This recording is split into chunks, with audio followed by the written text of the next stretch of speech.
എല്ലാവർക്കും നമസ്കാരം. നമ്മൾക്കറിയാം, ഇന്ന് പാരമ്പര്യ പെന്തക്കോസ്ത്, ന്യൂ ജനറേഷൻ പെന്തക്കോസ്ത് എന്നൊക്കെ പറഞ്ഞുകൊണ്ട് പല വിധത്തിൽ ഇന്ന് നമ്മൾ ആൾക്കാരെ തരം തിരിച്ചിട്ടിരിക്കുകയാണ്, അല്ലെങ്കിൽ സഭകളെ തരം തിരിച്ചിട്ടിരിക്കുകയാണ് അല്ലേ. അപ്പോൾ ഈ പാരമ്പര്യ പെന്തക്കോസ്ത് എന്ന് പറയുന്നത് പൊതുവെ എല്ലാവരും എന്താണ് പറയുന്നത്? അവർ വെള്ളവസ്ത്രം ധരിക്കുന്നു, അല്ലെങ്കിൽ എന്താണ് ചർച്ചിൽ പോകുമ്പോൾ അവർ വെള്ളവസ്ത്രം ധരിക്കുന്നു, ആഭരണം ഊരുന്നു, ക്ലീൻ ഷേവാണ്, വെള്ള പാൻറ്റും എന്താ പറയുക കറുത്ത ഷർട്ടുമാണ്, കറുത്ത ഷർട്ടും വെള്ള പാൻറ്റുമാണ്. ഇങ്ങനെയൊക്കെ പറഞ്ഞുകൊണ്ടാണ് ഈ പാരമ്പര്യ പെന്തക്കോസ്ത് എന്ന് പറഞ്ഞിട്ട് നമ്മൾ മാറ്റി നിർത്തുന്നത്. ഇനി അടുത്തത് എന്താണ്? New generation Pentecost. അപ്പോൾ ഈ ന്യൂ ജനറേഷൻ പെന്തക്കോസ്ത് എന്ന് പറഞ്ഞാൽ എന്താണ്? അവർ എന്തും ഇടാം, അവർക്ക് ആഭരണം ഇടാം, ഏത് ഡ്രസ്സും ധരിക്കാം, അങ്ങനെയൊക്കെയുള്ളൊരു മാനദണ്ഡം എന്നാണ് പൊതുവെ അങ്ങോട്ടും ഇങ്ങോട്ടുമൊക്കെ തിരിച്ചു വെച്ചിരിക്കുന്നത്. എന്നാൽ ഞാൻ പറയുവാൻ പോകുന്നത്, നമ്മൾ എങ്ങനെയാണ് ഈ പെന്തക്കോസ്തിലോട്ട് ഈ വെള്ള വസ്ത്രവും അതുപോലെ തന്നെ ഈ ആഭരണം ഊരലും ക്ലീൻ ഷേവും വെള്ള ഷർട്ടും കറുത്ത പാൻറ്റും ഒക്കെ കടന്നു വരുവാനുള്ള കാരണം. അത് നമ്മൾക്കറിയാം, പൊതുവെ മലയാളികളുടെ ഇടയിലാണ് ഇത് കൂടുതൽ അല്ലേ. അതായത് മലയാളികളാണ് ഇതിനൊന്നും കൂടി ഊന്നൽ കൊടുക്കുന്നതെന്നും നമ്മൾക്ക് മനസ്സിലാക്കുവാനായിട്ട് കഴിയും. അത് എന്തുകൊണ്ടാണ് മലയാളികൾ ഇങ്ങനെ ഇതിന് ഒരു ഊന്നൽ കൊടുക്കുന്നത് എന്നുള്ളതിൻ്റെ സത്യവും കൂടെ നമ്മൾ അറിയണമല്ലോ. കാരണം നമ്മൾ അവരെ കളിയാക്കുമ്പോൾ അതിൻ്റെ പിന്നിലുള്ള സത്യം എന്താണ് എന്നും കൂടെ നമ്മളൊന്ന് അറിഞ്ഞിരിക്കുന്നത് നല്ലതായിരിക്കും. അപ്പോൾ അതിനകത്ത് മെയിനായിട്ടുള്ള വിഷയം എന്താണ്? അതിനു വേണ്ടിയിട്ട് നമ്മൾക്കൊരു വചനത്തിലോട്ടൊന്ന് വരാം. യാക്കോബിൻ്റെ ലേഖനം 2-ാം അധ്യായത്തിലോട്ട് വന്നു കഴിയുമ്പോൾ നമ്മൾക്കവിടെ കാണുവാനായിട്ട് കഴിയും, നിങ്ങളുടെ പള്ളികളിൽ എന്താണ് മോടിയുള്ള വസ്ത്രം ധരിച്ചു വരുന്നവനോട് നിങ്ങൾ എന്തു പറയും? ഇവിടെ ഇരിക്കുക, മുൻസീറ്റിലിരിക്കുക എന്ന് നമ്മൾ പറയും അല്ലേ, നിങ്ങൾ പറയും. ഇനി അടുത്തത് എന്താണ്? ദരിദ്രനെ കണ്ടു കഴിയുമ്പോൾ അവനോട് ഒന്നെങ്കിൽ നിലത്തിരിക്കുക, അല്ലെങ്കിൽ എൻ്റെ പാദപീഠത്തിലിരിക്കുക എന്നൊക്കെ പറയും എന്നാണ് അവിടെ യാക്കോബ് ചോദിച്ചിരിക്കുന്നത്, യാക്കോബിൻ്റെ ലേഖനത്തിൽ ചോദിച്ചിരിക്കുന്നത്. അപ്പോൾ അതിന്ന് നമ്മൾക്കറിയാം, മിക്ക പെന്തക്കോസ്ത് സഭകളിലും, അല്ലെങ്കിൽ പെന്തക്കോസ്ത് സഭ എവിടെ ലോകത്തിൻ്റെ ഏത് തരത്തിലെടുത്ത് നോക്കിയാലും അങ്ങനെയൊക്കെയാണല്ലേ. പണമുള്ളവരെ നമ്മൾ പ്രത്യേക ഒരു പരിഗണന കൊടുക്കും, പണമില്ലാത്തവരെ നമ്മൾ പ്രത്യേകം ഒന്ന് മാറ്റി നിർത്തുകയൊക്കെ ചെയ്യും. അത് ലോകത്തിൻ്റെ ആത്മീയഗോളം മാത്രമല്ല, ആത്മീയത്തിൻ്റെ വെളിയിലോട്ട് ചെന്ന് കഴിഞ്ഞാലും ഇങ്ങനെയൊക്കെ തന്നെയാണ് കാണുന്നതെന്ന് നമ്മൾക്ക് മനസ്സിലാക്കുവാൻ കഴിയുന്ന കാര്യമാണ്. എന്നാൽ പഴയ കാലങ്ങളിൽ എന്തുകൊണ്ടാണ് ഇവർ വെള്ളവസ്ത്രത്തിന് ഊന്നൽ കൊടുക്കുകയും അത് വിശുദ്ധിയുടെ മാനദണ്ഡം മാത്രമായിട്ടല്ല, വിശുദ്ധിയുടെ മാനദണ്ഡം എന്ന് നമ്മൾക്കതിന് വെള്ളവസ്ത്രത്തിന് അങ്ങനെ ഒരു ഊന്നലും കൊടുക്കാറുണ്ട്. വിശുദ്ധ ജീവിതം നയിക്കുന്നവർ വെള്ളവസ്ത്രമൊക്കെ ധരിച്ചു വരണമെന്നൊക്കെ ഒരു കൂട്ടർ അങ്ങനെ വിശ്വസിക്കുന്നുണ്ട്. എന്നാൽ ഈ ആദ്യകാലങ്ങളിൽ ഈ വെള്ളവസ്ത്രവും ആഭരണം ഊരലുമൊക്കെ കടന്നു വരുവാനുള്ള കാരണം എന്താണെന്ന് വെച്ചാൽ, ഈ വചനഭാഗം അവർക്ക് നന്നായിട്ട് അറിയാവുന്നത് കൊണ്ടായിരുന്നു. എന്താണെന്നറിയാമോ? ആദ്യകാലങ്ങളിൽ നമ്മൾക്കറിയാം, നമ്മളുടെ പ്രായമുള്ള അപ്പച്ചമാരെ അമ്മച്ചിമാരോടൊക്കെ ചോദിച്ചാൽ അറിയാം, അവരൊത്തിരി വില മുടക്കിയവരാണല്ലേ. എന്നാൽ ഇന്നുള്ള ജനറേഷനെ സംബന്ധിച്ചിടത്തോളം അവർ മുടക്കിയ വിലയുടെ പകുതി പോലും നമ്മളൊന്നും മുടക്കാറില്ലല്ലേ. കാരണം ഇന്നെന്താണ്, പണ്ട് കാലങ്ങളിൽ പെന്തക്കോസ്ത് എന്ന് പറഞ്ഞാലും ഒരു ഗതിയും പരഗതിയുമില്ല, ഭക്ഷണം കഴിക്കാനുമില്ലാത്ത ടീമുകളെന്നാണ് പണ്ടത്തെ കാലത്തെ പെന്തക്കോസ്തുകാരെ വിളിച്ചുകൊണ്ടിരുന്നത്. എന്നാൽ ഇന്ന് സ്ഥിതി മാറി. ഇന്ന് കാറുണ്ട്, എല്ലാവരും വിദേശത്തുണ്ട്, നല്ല വലിയ വലിയ മണിമാളികകളിലാണ്. അങ്ങനെയൊക്കെയുള്ള ചരിത്രങ്ങളൊക്കെ ഇന്നുണ്ട്. ആ ഇന്നത്തെ ആ ഒരു ചരിത്രത്തിലോട്ട് വരുന്നതിന് മുൻപേ എന്താണ്, വില മുടക്കിയ ഒരു തല നിറച്ച അപ്പച്ചന്മാരും അമ്മച്ചിമാരും ഉണ്ട് എന്നുള്ളൊരു യാഥാർത്ഥ്യം നമ്മൾ മറക്കരുത്. അപ്പോൾ അവരെ എന്തുകൊണ്ടാണ് അങ്ങനെ ഒരു നിയമം കൊണ്ടുവന്നത്?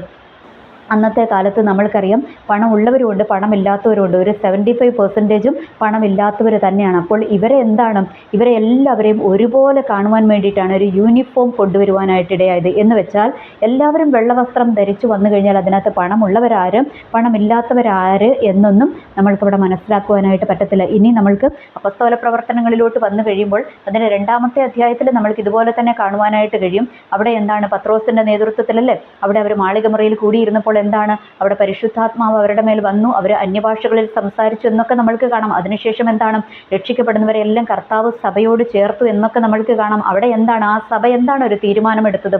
അവരെടുത്തത് തങ്ങൾക്കുള്ളതെല്ലാം വിറ്റിട്ട് എന്താണ്, എല്ലാവരെയും ഉള്ളവരെ മുട്ടുള്ളവരെയൊക്കെ സഹായിക്കുന്ന ഒരു മനസ്ഥിതി കാണാം. അവരെല്ലാവരും ഒരുമനപ്പെട്ട് ഒരുപോലെ അവിടെ കഴിഞ്ഞുവെന്ന് കാണുവാനായിട്ട് കഴിയും. അപ്പോൾ ഇതൊക്കെ കൊണ്ട് തന്നെയാണ് പഴയ കാലങ്ങളിലുള്ള നമ്മുടെ അപ്പച്ചമാരും അമ്മച്ചിമാരും അങ്ങനെ ഒരു തീരുമാനമെടുത്തത്. എന്ന് വെച്ചാൽ പഴയ കാലത്തുള്ള എല്ലാ അപ്പച്ചമാരും അമ്മച്ചിമാരും വലിയ നല്ലവരെന്നൊന്നും അല്ല. കാരണം അതിനകത്ത് മുഷ്കു പിടിച്ച അപ്പച്ചമാരും അമ്മച്ചിമാരും ഒക്കെ ഉണ്ട്. കാരണം നമ്മൾക്കറിയാം, ഒരു സഭയുടെ ചില സഭകളുടെ ചരിത്രമൊക്കെ എടുത്ത് തേടി പോയി കഴിയുമ്പോൾ നമ്മൾക്കറിയാം, സായിപ്പിൻ്റെ വിഷയം പറഞ്ഞപ്പോൾ എന്താ പറഞ്ഞിരിക്കുന്നത്? വെളുത്ത പശുവിൻ്റെ പാല് ഞങ്ങൾക്ക് വേണ്ടെന്നൊക്കെ പറഞ്ഞുകൊണ്ട് സഭ പിടിച്ചെടുത്ത ഒരു ചരിത്രമൊക്കെ നമ്മൾക്ക് അവിടെ കാണുവാനായിട്ട് കഴിയും. എന്ന് വെച്ചാൽ അന്നുമുണ്ട് അധികാരത്തിനുള്ള വടംവലിയും കാര്യങ്ങളും ഒക്കെ ഉണ്ട്. എന്നാൽ ഇതിൻ്റെ ഒരു മെയിൻ ആയിട്ടുള്ള തത്വം എന്ന് പറയുന്നത് ഈ വെള്ളവസ്ത്രം ധരിച്ചു വന്നു കഴിയുമ്പോൾ എന്താണ്, മോടിയുള്ള വസ്ത്രക്കാരനുമില്ല മോടിയില്ലാത്ത വസ്ത്രക്കാരനുമില്ല, എല്ലാവരെയും ഒരുപോലെ കാണുവാനായിട്ട് കഴിയും. പിന്നെ എന്താണ്, ഈ വരുന്ന ആൾക്കാർക്കും അല്ലേ, ഒത്തിരി വലിയ വലിയ ആൾക്കാർ വരുന്ന ഇടത്തോട്ട്, വലിയ വലിയ മോടിയിൽ വസ്ത്രം ധരിച്ചു വരുന്ന ഇടത്തോട്ട് ഒരു പാവപ്പെട്ടവന് കടന്നു വരുവാൻ എന്താണ്, അവന് ഭയങ്കര മാനസികമായ ബുദ്ധിമുട്ടുണ്ടാകും. അപ്പോൾ ഇതൊക്കെ ഒന്ന് മാറ്റി നിർത്തി എല്ലാവരും ഒരേ മനോഭാവത്തോടെ ഇരുന്ന് ദൈവത്തെ ആരാധിക്കുവാൻ വേണ്ടിയിട്ടാണ് ഈ വെള്ളവസ്ത്രം എന്നുള്ള ഒരു പരിപാടി കൊണ്ടുവന്നിരിക്കുന്നത്. ഇനി അടുത്തത് എന്താണ്, ആഭരണവും അങ്ങനെ തന്നെയാണല്ലേ. ഈ സ്വർണം ഉപയോഗിക്കുന്നവർ, പൈസ ഉള്ളവർ സ്വർണം മേടിച്ചിടും, ഇനി ഇല്ലാത്തവന് അതൊന്നും ഇടുവാനുള്ള സാഹചര്യമില്ല. അപ്പോൾ അതുകൊണ്ടാണ് ഈ സ്വർണവും അങ്ങ് ഊരിക്കളഞ്ഞു കഴിഞ്ഞാൽ എന്താണ്, അവിടെയും നമ്മൾക്കൊരു വേർതിരിവ് അവിടെ അനുഭവിക്കുവാനായിട്ട് പറ്റത്തില്ല. എല്ലാവരും ഒരുപോലെ, ആഭരണവും ഇല്ല ഒന്നിനും, എല്ലാം എന്താണ് വെള്ളവസ്ത്രവും ധരിച്ചു വരുന്നു. അപ്പോൾ ഇതാണ് ഇതിൻ്റെ പിന്നിലെ ചരിത്രമെന്ന് നമ്മളൊന്ന് അറിഞ്ഞിരിക്കുന്നത് നല്ലതാണ്. പിന്നെ പലരും ചോദിക്കുന്നുണ്ട്, വെള്ളവസ്ത്രം ധരിച്ചാലേ സ്വർഗത്തിൽ പോകത്തുള്ളൂ, ആഭരണം ഊരിയാലേ സ്വർഗത്തിൽ പോകത്തുള്ളൂ എന്നൊക്കെ ചോദിക്കുന്നുണ്ട്. ആ ചോദ്യത്തിനൊന്നും പ്രസക്തിയില്ല. കാരണം അങ്ങനെയൊന്നും ബൈബിളിനകത്ത് പറഞ്ഞിട്ടില്ല. വെള്ളവസ്ത്രം ധരിക്കുന്നവരും എന്താ പറയുക, ആഭരണം ഊരിയവരെ സ്വർഗത്തിൽ പോകത്തുള്ളൂ എന്നൊന്നും പറഞ്ഞിട്ടില്ല. ഇനി ആഭരണം ഊരിയാലും വെള്ളവസ്ത്രം ധരിച്ചാലും ഹൃദയം ശരിയല്ല എങ്കിൽ ഒരു സ്വർഗത്തിലോട്ടും പോകത്തില്ല എന്നുള്ളത് ദൈവത്തിൻ്റെ വചനം നമ്മളെ പഠിപ്പിക്കുന്നതാണ്. എന്നാൽ ഇതിൻ്റെ പിന്നിലുള്ള യാഥാർത്ഥ്യം ഇതാണ്. എന്തുകൊണ്ടാണ് പെന്തക്കോസ്തുകാരും വെള്ളവസ്ത്രത്തിനെയും ആഭരണം ഊരുന്നതിനുമൊക്കെ ഊന്നൽ കൊടുക്കുന്നത് എന്ന് വെച്ചാൽ അതിൻ്റെ പിന്നിൽ വില മുടക്കിയ ഒരു സമൂഹമുണ്ട് അതിൻ്റെ പിന്നിൽ. ഓക്കെ, ഇന്നൊക്കെ നമ്മളിരുന്ന് സേഫ് സോണിലിരുന്ന് ആരാധിക്കുമ്പോൾ അന്ന് ആരാധിക്കുവാൻ ഒരു ഷെഡ് പോലും ഇല്ലാതെ പേടിച്ചും വിറച്ചും ആരാധിച്ചിരുന്ന ഒരു സമൂഹമുണ്ടായിരുന്നേ. അതുകൂടാതെ വീട്ടിൽ നിന്നും പുറത്താക്കിയവരുണ്ടായിരുന്നു. അവർക്ക് എന്താണ്, അവർക്കൊരു ഡ്രസ്സ് മേടിക്കുവാനുള്ള ഒരു സാഹചര്യം പോലും ഇല്ലാത്ത എത്രയോ പേരുണ്ടായിരുന്നു. അപ്പോൾ അതുകൊണ്ടാണ് ഒരു യൂണിഫോം വരുവാൻ വേണ്ടിയിട്ടാണ് എന്തുകൊണ്ട് ഈ വെള്ളവസ്ത്രത്തിനെയും ആഭരണം ഊരുന്നതിനെയുമൊക്കെ അന്നത്തെ കാലത്തും പ്രത്യേകിച്ച് നമ്മളുടെ മലയാളികൾ അത് പിന്തുടരുവാനുള്ള കാരണവും അതുകൊണ്ടാണ് എന്നുള്ളൊരു യാഥാർത്ഥ്യം നമ്മൾ മനസ്സിലാക്കേണ്ടതുണ്ട്. നമ്മൾക്കറിയാം, ഇന്നത്തെ സ്കൂളുകളിലോട്ട് ചെന്ന് കഴിയുമ്പോൾ സ്കൂളുകളിൽ എന്തിനാണ് ഈ യൂണിഫോം കൊണ്ടുവന്നതും അതിനു വേണ്ടി തന്നെ. എന്ന് വെച്ചാൽ ഉള്ള വീട്ടിലെ പിള്ളേരും ഇല്ലാത്ത വീട്ടിലെ പിള്ളേരും ഒക്കെ ഒന്നിച്ചിരുന്ന് പഠിക്കണം, അവരെ വേർതിരിച്ച് കാണാതെ ഒരുപോലെ കാണണം. അതിനു വേണ്ടിയിട്ടാണ് യൂണിഫോം എന്ന് പറയുന്നത് ഇന്ന് സ്കൂളുകളിലോട്ടും കൊണ്ടുവന്നിരിക്കുന്നത്. എന്നാൽ അതിൽ നിന്ന് അതൊക്കെ ഇന്ന് എന്താ പറയുക മാറിപ്പോയിക്കൊണ്ടിരിക്കുകയാണ്. പിള്ളേരെയൊക്കെ പലതട്ടിൽ കാണുന്ന ടീച്ചേഴ്സുമുണ്ട്. എന്ന് പറയുന്നത് പോലെ സഭയ്ക്കകത്തും ആൾക്കാരെ പലതട്ടിൽ കാണുന്നവരുമുണ്ട്, അല്ലാത്തവരുമുണ്ട്. ഓർക്കുക, നമ്മളുടെ ഓരോന്നിൻ്റെ പിന്നിൽ പഴയ കാലങ്ങളിൽ അവരെന്തെങ്കിലുമൊക്കെ കൊണ്ടുവന്നിട്ടുണ്ടെങ്കിൽ, പ്രത്യേകിച്ച് വിശ്വാസ ഗോളങ്ങളിലേക്ക് അവരെന്തെങ്കിലുമൊക്കെ കൊണ്ടുവന്നിട്ടുണ്ടെങ്കിൽ അതിൻ്റെ പിന്നിൽ എന്താണ്, ഇങ്ങനെയൊരു യാഥാർത്ഥ്യം കൂടി ഉണ്ട് എന്ന് നമ്മൾ മറക്കരുത്. കഴിഞ്ഞ ദിവസങ്ങളിലൊക്കെ ഒരു ദേവദാസൻ്റെ മെസ്സേജൊക്കെ ഇങ്ങനെ ഞാൻ ചുമ്മാ ഒന്ന് ജസ്റ്റ് കേൾക്കുവാനായിട്ടിടയായി. അപ്പോൾ അദ്ദേഹം പറയുന്നത് പണ്ടത്തെ പാരമ്പര്യം വെച്ചുകൊണ്ടിരുന്നിട്ട് കാര്യമുണ്ടോ എന്നൊക്കെ പറഞ്ഞുകൊണ്ട് ഇദ്ദേഹം ഈ പാരമ്പര്യത്തെയും അതുപോലെ തന്നെ വെള്ളവസ്ത്രത്തെയും ആഭരണം ഊരുന്നതിനെയൊക്കെ നിശ്ചിതമായിട്ട് വിമർശിക്കുന്നത് കണ്ടു. അപ്പോൾ ഞാൻ വിചാരിച്ചു, ഇദ്ദേഹത്തിന് അതിൻ്റെ ചരിത്രമൊന്ന് തേടിപ്പോയിരുന്നുവെങ്കിൽ, അതിൻ്റെ ഒരു യഥാർത്ഥ ചരിത്രം തേടിപ്പോയിരുന്നുവെങ്കിൽ ഇദ്ദേഹം ഇങ്ങനെ കയറി പ്രസംഗിക്കത്തില്ല. എന്ന് വെച്ചാൽ നമ്മൾ ആഭരണം ഊരിയവരും വെള്ളവസ്ത്രം ധരിച്ചവരും മാത്രമേ പെന്തക്കോസ്തുകാരാകത്തുള്ളൂ എന്നും അവർ മാത്രമേ സ്വർഗത്തിൽ പോകത്തുള്ളൂ എന്നൊന്നുമില്ല. അത് നമ്മളുടെ ഹൃദയത്തിൻ്റെ പരിശുദ്ധി നോക്കിയിട്ടാണ്, അല്ലെങ്കിൽ ഹൃദയത്തിൻ്റെ വിശുദ്ധി നമ്മൾ പ്രമാണത്തിനകത്ത് നിൽക്കുന്നുണ്ടോ ഇല്ലയോ എന്നുള്ളത് നോക്കിയിട്ട് തന്നെയാണ് ദൈവം നമ്മൾക്ക് സ്വർഗം ഒരുക്കണോ വേണ്ടയോ എന്ന് തീരുമാനിക്കുന്നത് എന്നുള്ളൊരു യാഥാർത്ഥ്യം നമ്മൾ മറക്കാതിരിക്കുക. എന്നാൽ ഇന്നത്തെ കാലഘട്ടത്ത് നമ്മൾ ഈ വെള്ളവസ്ത്രവും ആഭരണവും ഒക്കെ ഉള്ളതിൻ്റെ പിന്നിലെ ചരിത്രവും കൂടെ നമ്മളൊന്ന് അറിഞ്ഞിരിക്കേണ്ടത് നല്ലതാണ്. കാരണം നമ്മൾ എപ്പോഴും അതിനെയെല്ലാം നമ്മൾ പഴയ കാലത്തെ അല്ലെങ്കിൽ പാരമ്പര്യത്തെ എല്ലാം നമ്മൾ നിഷിദ്ധമായിട്ട് വിമർശിക്കുന്നതിൽ വലിയ അർത്ഥമൊന്നുമില്ല. അതിൻ്റെ പിന്നിലുള്ള ഒരു കാരണം കൂടെ നമ്മൾ അറിഞ്ഞിരിക്കണം.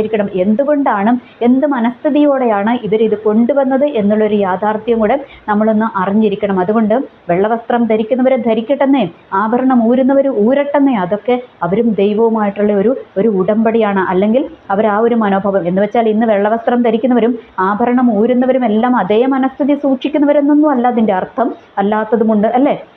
നമ്മൾ വെള്ളവസ്ത്രവും ധരിച്ച് ആഭരണവും ഊരിയിട്ട് ഇനി ധരിക്കുന്ന വെള്ളവസ്ത്രവും അതും വലിയ വിലയുള്ള വെള്ളവസ്ത്രം ധരിച്ചിട്ട് വരിക, 10, 200, 300 രൂപയുടെ സാരിയും ചുരിദാറും ഷർട്ടും ഒക്കെ മനസ്സിലാക്കാനൊക്കെ ഉള്ള ആൾക്കാർക്ക് കഴിയുമല്ലേ. ഓരോന്നിൻ്റെ ബ്രാൻഡ് നോക്കി മനസ്സിലാക്കാനൊക്കെയുള്ള സാമാന്യബോധമൊക്കെ ആൾക്കാർക്കുണ്ട്.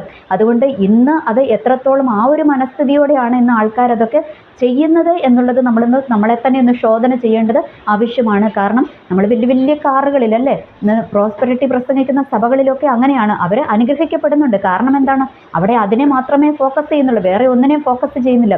ഇനി ഈ പ്രോസ്പെരിറ്റി പ്രസംഗിക്കുന്ന സഭകളുടെ അകത്തുള്ള കുഞ്ഞാടുകളുടെ യഥാർത്ഥ ചരിത്രവും കൂടി പുറത്തോട്ടും ഞാൻ ഇനിയുള്ള വീഡിയോകളിലൊക്കെ എപ്പോഴെങ്കിലുമൊക്കെ ആയിട്ടൊന്ന് കൊണ്ടുവരാം. കാരണം എന്താണ്? അവിടെ ആത്മീയനല്ല, ആത്മീയൻ്റെ എന്ന് വെച്ചാൽ അവരുടെ നോട്ടം എങ്ങോട്ടാണ്? ഈ സമൃദ്ധി പ്രസംഗിക്കുന്ന സഭകളിലുള്ള വിശ്വാസികളുടെ നോട്ടം എങ്ങോട്ടാണ്? സമൃദ്ധിയിലേക്ക് തന്നെയാണ്. അവരുടെ നോട്ടം ഒരിക്കലും ആത്മീയത്തിലേക്കല്ല എന്നുള്ളൊരു യാഥാർത്ഥ്യം കൂടെ നമ്മൾ തിരിച്ചറിയുക. വലിയ വലിയ കാറുകളിലും വലിയ വലിയ ബംഗ്ലാവുകളിലും താമസിച്ചിട്ട് ഞാൻ വെള്ളവസ്ത്രവും ആഭരണവും ഒരു നടക്കുന്നതിനകത്ത് വലിയ കാര്യമൊന്നുമില്ല. അതും കൂടെ നമ്മൾ തിരിച്ചറിയുക. ന്യൂ ജനറേഷൻ പിള്ളേർ ആ ഒരു ക്വസ്റ്റ്യൻ ചോദിക്കുന്നതിനകത്ത് നമ്മൾക്ക് എന്താ പറയുക, മിണ്ടാതെ നിൽക്കേണ്ട ഗതികേടും വന്നിട്ടുണ്ട്. കാരണം എന്താണ്? അവർ ചോദിക്കുന്നതൊക്കെ ചിലത് ന്യായമായ ക്വസ്റ്റ്യൻസ് ആണ്. നമ്മൾ ആഭരണം ഒരുന്നു, വെള്ളവസ്ത്രം ധരിക്കുന്നു, ഇതെല്ലാം ധരിക്കുന്നു, പക്ഷേ ആർഭാടത്തിന് യാതൊരു കുറവുമില്ല. ഇന്ന് പെന്തക്കോസ്തുകാരുടെ കല്യാണങ്ങൾ എടുത്താൽ എത്ര ലക്ഷങ്ങളാണ് പൊടിക്കുന്നതല്ലേ? ഒരുപാട് ലക്ഷങ്ങൾ നമ്മൾ പൊടിക്കുകയാണ്. പെന്തക്കോസ്തുകാരെ മാത്രമല്ല, ക്രിസ്ത്യൻ സമൂഹത്തിലോട്ട് വന്നു കഴിയുമ്പോഴും അങ്ങനെ തന്നെയല്ലേ? എല്ലാവരും ഈ ഒരു നമ്മളുടെ സിസ്റ്റേഴ്സിനെ അച്ഛന്മാരെയും ഒക്കെ എടുക്കുക, അവർ ആ ഒരു യൂണിഫോം കൊണ്ടുവരാൻ, അവരുടെ ഡ്രസ്സിങ്ങിലൊരു യൂണിഫോം അവർ കൊണ്ടുവരുവാനുള്ള കാരണവും ഇതൊക്കെ തന്നെയാണ്. പണ്ട് കാലങ്ങളിൽ അവർ അങ്ങനെ ഒരു രീതി കൊണ്ടുവച്ചതിൻ്റെ പിന്നിലത്തെ ചരിത്രം ഇത് തന്നെയാണ്. ഉള്ളവനെയും ഇല്ലാത്തവനും ഒരുപോലെ നടക്കുവാൻ വേണ്ടിയിട്ടാണ് യൂണിഫോം കൊണ്ടുവന്നത്. എന്നാൽ ഇന്ന് നമ്മളതൊക്കെ ഒന്ന് തിരിഞ്ഞു നോക്കണം. നമ്മൾ അതിലൊക്കെ തന്നെയാണോ ജീവിക്കുന്നതെന്ന് നമ്മളൊന്ന് തിരിഞ്ഞു നോക്കേണ്ടതും കൂടി ആവശ്യമാണ്. നമ്മുടെ ആർഭാടത്തിൻ്റെ ലെവൽ എവിടെ നിൽക്കുന്നു, നമ്മളുടെ വസ്ത്രത്തിൻ്റെയും ആഭരണത്തിൻ്റെയും ഒക്കെ ലെവൽ എവിടെ നിൽക്കുന്നു എന്നുള്ളതും കൂടെ നമ്മളൊന്ന് റീചിന്തനം നടത്തേണ്ടത് വളരെ ആവശ്യമാണ്. അപ്പോൾ ഞാൻ പറഞ്ഞതിൻ്റെ ഉദ്ദേശം ഇത്രമേ ഉള്ളൂ. പണ്ട് കാലങ്ങളിൽ ഇങ്ങനെയുള്ള ചില യൂണിഫോമുകളൊക്കെ കൊണ്ടുവരുവാനുള്ളതിൻ്റെ പിന്നിലുള്ള കാരണം ഇത് തന്നെയാണ്. നമ്മൾക്കറിയാമല്ലേ, എത്രയോ അപ്പച്ചന്മാരും അമ്മച്ചിമാരും ഒരു സാരിയേ ഉള്ളൂ, അവർക്ക് ഒരു വസ്ത്രമേ ഉള്ളൂ, അവർക്ക് വേറെ മാറി ഉടുക്കാനില്ല. അപ്പോൾ അവർക്കൊക്കെ ഒരു അനുഗ്രഹമാണ് ഈ വെള്ളവസ്ത്രം കൊണ്ടുവന്നിരിക്കുന്നത്. അതുപോലെ തന്നെ ക്ലീൻ ഷേവ് എന്തിനാണ് കൊണ്ടുവന്നിരിക്കുന്നത്? ക്ലീൻ ഷേവിലും നമ്മൾക്കറിയാമല്ലേ, ഈ ക്ലീൻ ഷേവ് ഇല്ലാത്തവർ എന്ത് ചെയ്യും? മീശ പിരിച്ചു വെക്കുന്നു, ആകപ്പാടെ ഒരു ഇച്ചിരി പഴുതാര പോലൊരു സംഭവമേ ഉള്ളൂ. അതിങ്ങനെ തിരിച്ചു വെക്കുന്നു, പിന്നെ ആകപ്പാടെ ഒരു ഇച്ചിരി മൂശാന്താടി ഇവിടെയുണ്ട്, അതിനകത്ത് എന്തെല്ലാം കോപ്രായങ്ങൾ കാണിക്കാൻ പറ്റും അത് മുഴുവൻ കാണിച്ചു വെക്കുകയും ചെയ്യും. അപ്പോൾ ഇങ്ങനെയുള്ള കോപ്രായങ്ങളുടെ പുറകെ ഒന്നും വിശ്വാസ സമൂഹം പോകേണ്ടതില്ല.